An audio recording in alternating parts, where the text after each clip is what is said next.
Nach weniger als einem Monat in seinem neuen Club haben wir mit Dario Kresic über seine Ambitionen zur Fußball-Weltmeisterschaft, seinem Verhältnis zu seinem ehemaligen Trainer Slaven Bilic, dem missglückten Transfer zu Dinamo Zagreb, Wein am Bau, in den er sich schon vor langer Zeit verliebt hat, und den ersten Eindrücken im Bundesliga-Verein Mainz 05 geredet. Der 30-jährige Torhüter hat sein Glück außer bei Hrvatski Dragovoljac auch bei den griechischen Pannonios und PAOK und Lokomotiv aus Moskau gesucht. Sein Kindheitstraum ist jedoch erst mit dem Transfer in die erste deutsche Bundesliga in Erfüllung gegangen. Nach Gratulation zum geglückten Transfer haben wir Kresic gefragt, woher diese Faszination mit dem deutschen Fußball herrührt und wie die ersten Eindrücke im neuen Club sind.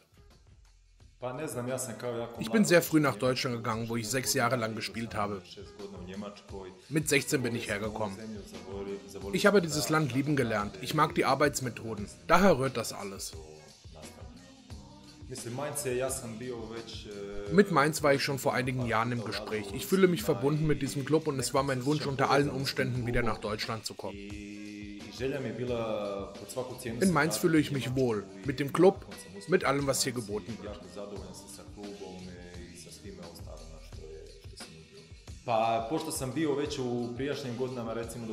Da ich schon zu Zeiten, als ich noch bei Pannonios gespielt habe, ein Angebot aus Mainz hatte, kennen wir uns schon.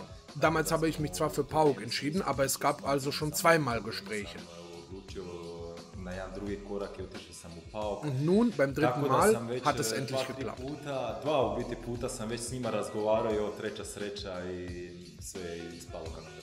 In der Konkurrenz um den Platz des ersten Torhüters muss sich Kresic, außer gegen Christian Vetklo, auch gegen den ehemaligen Keeper von Manchester City, Loris Karius, durchsetzen. Den kroatischen Nationalspieler haben wir gefragt, ob er sich bereit fühle, Verantwortung zu übernehmen und die erste Geige zu spielen und was seine Ziele mit Mainz 05 sind. Natürlich bin ich bereit. Als ich hergekommen bin, hatte ich schon einen Monat Urlaub mit Lokomotiv, sodass ich in Mainz ins volle Training eingestiegen bin. Ich habe ein bisschen Zeit gebraucht, um mich einzugewöhnen, aber jetzt ist alles gut. Ich fühle mich von Tag zu Tag besser und fühle mich bereit. Dafür arbeite ich jeden Tag, bereite mich vor, trainiere und ich muss nur weiterarbeiten und meine Zeit wird ganz sicher kommen. Mein Ziel ist es natürlich, ins Tor zu kommen und meine Position zu behaupten. Wir sind gerade 7. in der Tabelle, was viele für einen Erfolg halten, aber ich glaube, dass Mainz vielleicht nicht mit mir als aktiven Spieler auf einem sehr guten Weg ist, ein Spitzenclub zu werden. Du sagst vielleicht nicht mit dir als aktiven Spieler. Du hast einen Vertrag bis Ende der Saison unterschrieben, aber mit der Möglichkeit bis 2016 zu verlängern. Hast du in diesem ersten Monat schon Signale erhalten, ob du deinen Vertrag verlängern wirst? Noch haben wir nicht darüber geredet. In 2 Monaten sollten wir uns zusammensetzen und darüber reden. Aber ich bin zuversichtlich, dass es da keine Probleme geben wird. Als ich gesagt habe, vielleicht nicht mit mir, meinte ich nicht ans nächste Jahr, obwohl ich große Erfolge in den nächsten 2 Jahren nicht ausschließe, sondern ich habe an einen längerfristigen Trend gedacht. Nach PAOK holte der ehemalige Nationaltrainer Kroatiens, Slaven Bilic, zurzeit Cheftrainer beim türkischen Beşiktaş, Dario nach Moskau. Das Verhältnis zu Bilic und seinem Mannschaftskollegen Vedran Čorluka kommentiert Dario wie folgt. Ich hatte mit Slaven ein Spieler-Trainer-Verhältnis, nichts Außergewöhnliches, und das ist auch in Ordnung. Denn wenn das Verhältnis anders ist, schauen Mitspieler genauer hin. Deshalb hatten wir ein rein professionelles Verhältnis. Mit Vedran habe ich sehr viel Zeit verbracht. Jetzt habe ich ihn erst richtig kennengelernt. Der Junge ist wirklich in Ordnung und wir sind auch heute noch in Kontakt.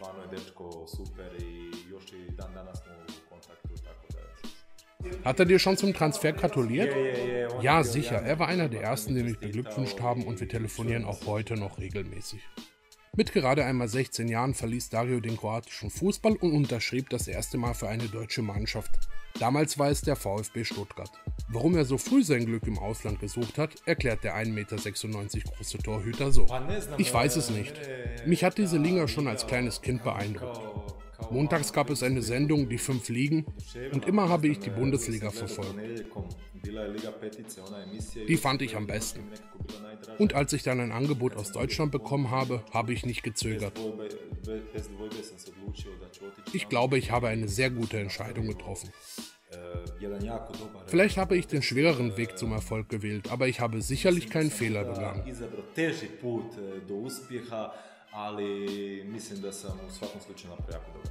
Die Fans von Mainz 05 sind in der Bundesliga bekannt. Ihrem Club, der Symbol einer ganzen Region ist, sind sie ein treues Publikum.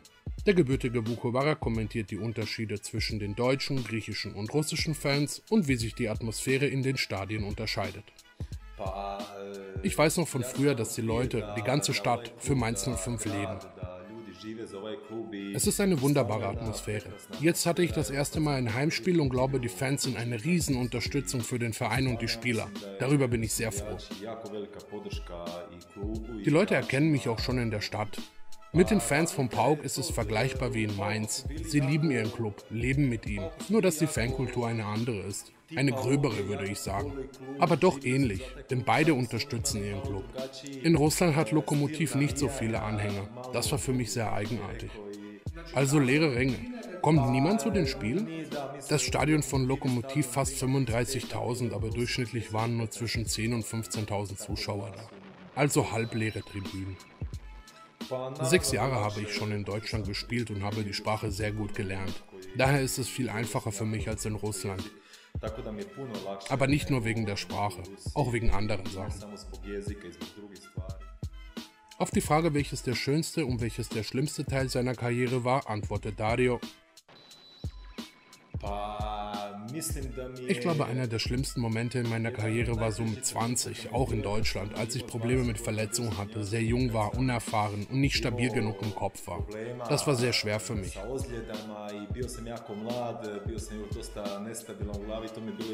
Einer der schönsten Momente in meinem Leben war, kann ich jetzt sagen, dass ich wieder zurück in die Bundesliga gekommen bin.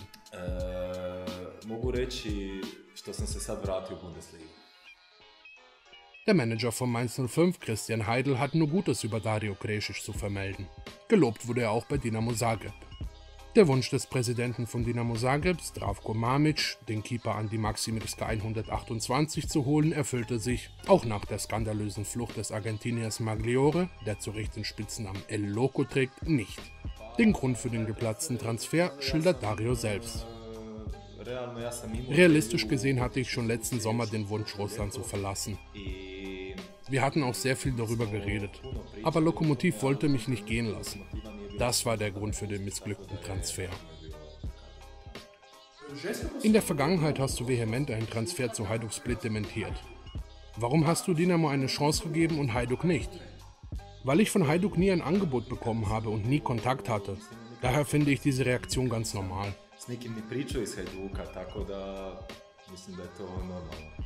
Welches ist deine Farbe? Die Farbe Blau von Dinamo Zagreb oder Weiß, die Farbe von Hajduk Split?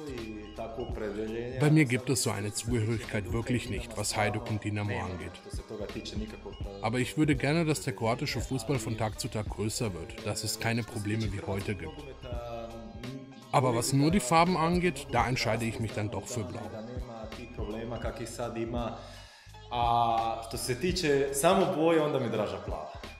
Krešić kommentiert auch das Eliminieren von Dinamo Zagreb aus der Europa League, als er im Tor von PAOK im Maksimir-Stadion Dinamo einen Strich durch den Traum vom Frühling in Europa machte.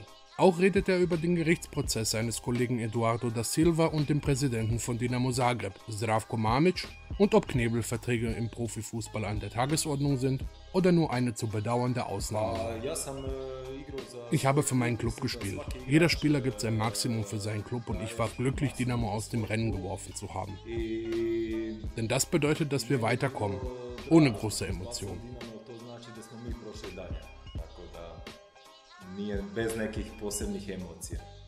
Ich weiß nicht, was Eduardo und Mamić für ein Verhältnis haben. Ich kann dazu nichts sagen. Was andere Spieler angeht, tja, das sind private Sachen und darüber wird wenig geredet. Mit Knebelverträgen hatte ich also wenig Kontakt.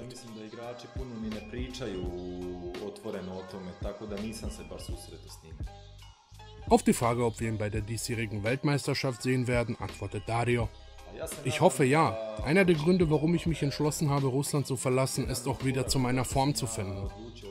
Ich mache mir keinen Kopf deswegen. Zurückzukehren zu 100%igem Training, in Wettkampfform zu kommen, das ist das Wichtigste. Dann wird alles klar gehen.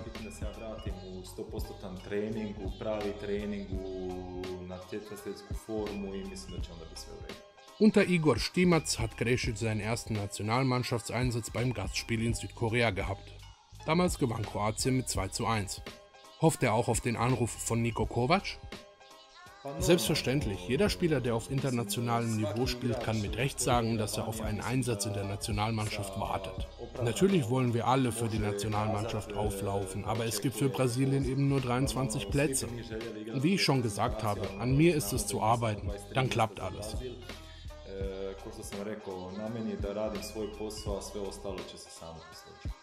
Auch als ich bei PAOK im Tor stand, als ich in meinen besten Jahren war, habe ich keine Einladung in die Nationalmannschaft bekommen. Aber ich habe nie aufgegeben. Das ist Teil meiner Persönlichkeit. Und ich werde auch nie aufgeben.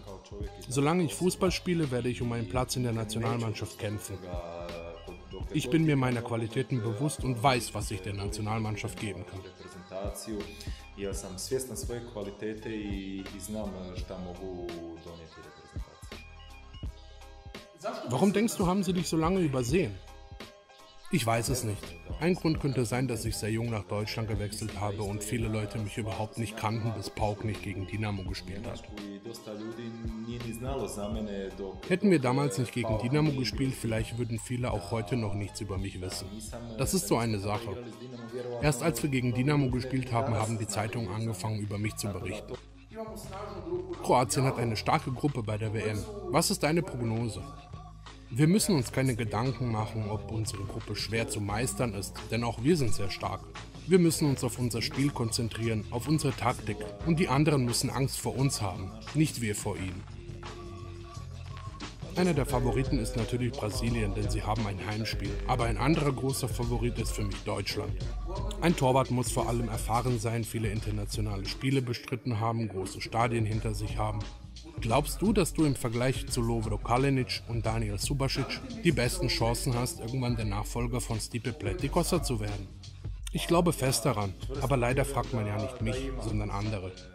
Denn jeder Trainer hat seine eigenen Vorstellungen. Trainer kennen ja auch die wahren Qualitäten von Spielern nicht, denn derjenige, der jetzt im Tor steht, kann sich beweisen. Da ich zurzeit nicht im Tor stehe, kann ich mich auch nicht beweisen. Aber ich bin zuversichtlich, bald im Tor zu stehen und dass am Ende alles gut gehen wird. Und nach Brasilien zu fahren. Und natürlich nach Brasilien zu fahren. Jungen wollen immer Stürmer werden, im kreativen Mittelfeld spielen. Wie es dazu kam, dass er gerade auf der Position des Keepers gelandet ist, erklärt Dario so. In der Zeit, in der wir Flüchtlinge waren, haben wir in Kumrovec gelebt, wo ich im Verein gespielt habe. Dort habe ich auf der Position des linken Verteidigers gespielt. Eines Tages kamen wir zu einem Spiel und hatten keinen Torwart. Da ich kein so guter Spieler war, habe ich gesagt, ich würde mich zwischen die Pfosten stellen.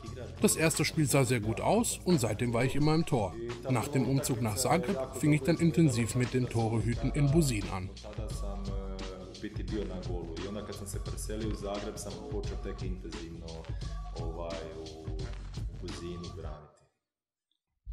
Außer seiner Liebe zum Fußball hat Dario in den Jahren ein Faible für Wein entwickelt und sogar ein eigenes Geschäft gegründet. Zurzeit bauen wir Wein auf 16 Hektar an, haben 7 Rebsorten, 5 weiße, 2 rote. Mehr als 120.000 Flaschen. Das Geschäft war meine Idee und läuft sehr gut.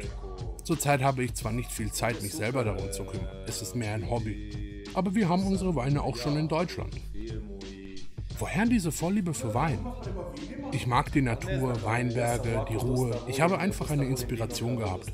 Ich wollte zwar am Anfang klein anfangen, aber heute ist es ein ernsthaftes Geschäft mit 8 Angestellten, sodass wir alles ein bisschen erweitert haben. U početku nisam mislio toliko veliko to napraviti koliko sada, ali to je sad jedna stvarno ozbiljna firma koja ima 8-9 zaposlenih, tako da smo malo proširili sve.